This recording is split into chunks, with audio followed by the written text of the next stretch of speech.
En janvier 2022, Guillaume Durand, journaliste et animateur désormais âgé de 70 ans, sortait de l'hôpital après l'opération de son cancer de la mâchoire. Une lourde intervention qui a nécessité près de 11 heures de travail et qui lui laisse aujourd'hui des séquelles.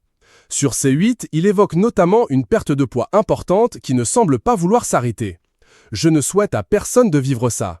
Voilà les premiers mots de l'animateur concernant sa maladie et l'opération qu'il a dû subir. Une intervention qu'il qualifie de dantesque et qui a duré à peu près 10-11 heures qu'il faut encaisser. Cette opération n'était pas anodine et peu fréquente. Ils m'ont mis la jambe à la place de la mâchoire, explique-t-il. L'animateur de chez Jordan lui demande donc quelques précisions. La mâchoire, quand elle est atteinte, il faut l'enlever en partie et donc on vous enlève le péroné et on vous le met à la place de la mâchoire, après avoir été conformé par un système 3D. Enfin, c'est un truc hallucinant, raconte Guillaume Durand. Et si l'opération s'est bien passée, les suites de celle-ci ne sont pas sans conséquence sur sa forme générale. En effet, Jordan Deluxe lui fait remarquer qu'il est aminci. Le principal intéressé explique donc qu'il a perdu énormément de poids. C'est assez amusant parce que les gens sont totalement angoissés par le fait de grossir et elles ont raison parce qu'on a l'impression de perdre son identité. Mais alors, je veux vous dire qu'à l'envers, c'est horriblement angoissant de voir qu'on perd du poids de manière inexorable à cause de la maladie.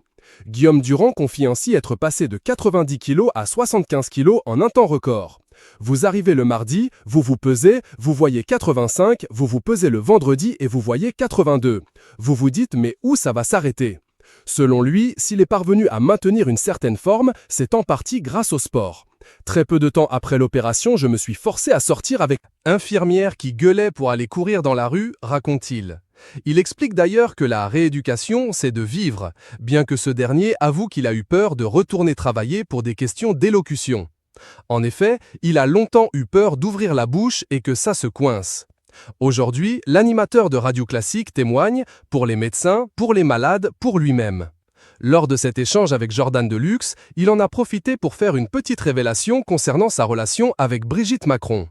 Alors que l'animateur lui montrait une photo de lui en compagnie de la première dame, il lui a demandé s'il était toujours en contact avec elle. Celui-ci lui répond « L'origine de tout ça est très simple, elle était la prof de français de mon fils. Personne n'est obligé de le savoir. Je l'ai connue ainsi que son époux dans un contexte qui n'avait strictement aucun rapport avec la politique », précise-t-il. Il explique être devenu ami avec elle, mais que cette amitié ne doit pas être instrumentalisée, précisant qu'elle voit parfois son fils Joseph et que c'était une prof extraordinaire, elle était charismatique. Concernant Emmanuel Macron, l'animateur est clair. Personne n'est copain avec le président de la République, ça n'existe pas. Ça a le mérite d'être